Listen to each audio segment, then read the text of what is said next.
अस्सलाम वालेकुम class 9 biology का मेरा लेक्चर नंबर 47 है। चैप्टर है एंजाइम्स। उसका लास्ट आज हम MCQs मल्टीपल चॉइस करने लगे। फर्स्ट MCQ है what is true about enzyme. Enzyme के बारे में क्या दुरुस्त है। They make biochemical reaction to proceed spontaneously reaction नहीं करवाते, ये गलत है। They lower the activation energy of a reaction, तो ये रिएक्शन की एक्टिवेशन एनर्जी को कम कर देते हैं, तो ये ऑप्शन बी राइट आंसर है। नेक्स्ट लिखा हुआ है ये स्पेसिफिक नहीं होते, ये भी रॉन्ग है। They are needed large quantity में नहीं चाहिए होते हमें, ये भी गलत है। To what category of molecule do enzyme belong, तो एंजाइम किस कैटेगरी से बिलोंग करते हैं, ये प्रोटीन नेचर के होते हैं। हमने स्टार्टिंग में ही पढ़ लिया हुआ है कि एंजाइम्स आर ग्लोबुलर प्रोटीन, ठीक है, ये ग्लोबुलर प्रोटीन होती हैं। What is true about cofactor, cofactor ऐसी चीज़ होती है, स्टार्ट में उन्होंने बताया है कि जो एंजाइम को हेल्प करती है, ठीक है, तो जो एंजाइम को हेल्प करती है उसे हम कोफैक्टर कहते हैं।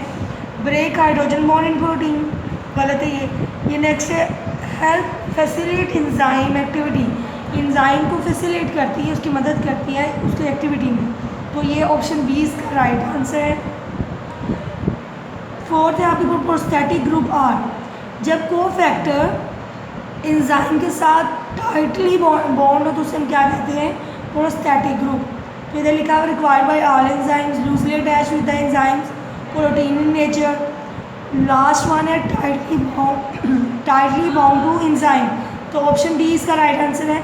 When we add more substrate to an already occurring enzymatic reaction, कहते हैं कि रिएक्शन का प्रोसीड हो रहा है, आप उसके अंदर क्या करें, आप उसके अंदर सबस्ट्रेट ऐड करते जा रहे हैं, ठीक है, लेकिन सबस्ट्रेट ऐड करने से रिएक्शन की स्पीड पे कोई फ़र्क नहीं पड़ा। And there is no increase in the rate of reaction, ठीक है, रिएक्शन की स्पीड पे कोई फ़र्क नहीं पड़ रहा। व्हाट वुड यू प्रोडिक्ट, तो हम अक्सर देखते हैं, हमने स्टार्ट में पढ़ लिया है कि सबस्ट्रेट इंक्रीज़ करने में से जब रिएक्शन इंक्रीज़ ना हो, इसका मतलब है कि जो एंजाइम है उनकी एक्टिव साइड फुली ऑक्यूपाइड हो जाती है। इधर पहला ही ऑप्शन लिखा हुआ है all active side have been occupied by substrate molecule, ठीक है, जो एंजाइम है वो सारे के सारे सबस्ट्रेट मॉलिक्यूल से ऑक्यूपाइड यानी फुल हो चुके हैं। हम मज़ीद सबस्ट्रेट आप डालेंगे तो रिएक्शन पे कोई फ़र्क नहीं पड़ेगा, तो ऑप्शन ए इसका आंसर है। Which of these graph correctly show the effect of temperature, आपने टेम्परेचर का इफेक्ट बताना on the rate of an enzyme control reaction. इस तरह का आपने कोई ग्राफ नहीं पढ़ा, इस तरह का ग्राफ हमने स्टडी किया है एंजाइम और सबस्ट्रेट वाले में, ये इस तरह का भी आपने कोई ग्राफ स्टडी नहीं किया, जो ये वाला ये टेम्परेचर को रिप्रेजेंट करता है।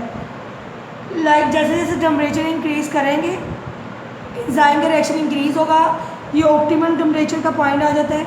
इससे फर्दर अगर आप इंक्रीज़ करेंगे तो एंजाइम की एक्टिविटी स्लो डाउन होना शुरू हो जाएगी, क्योंकि एंजाइम क्या हो जाता है, डीनेचर।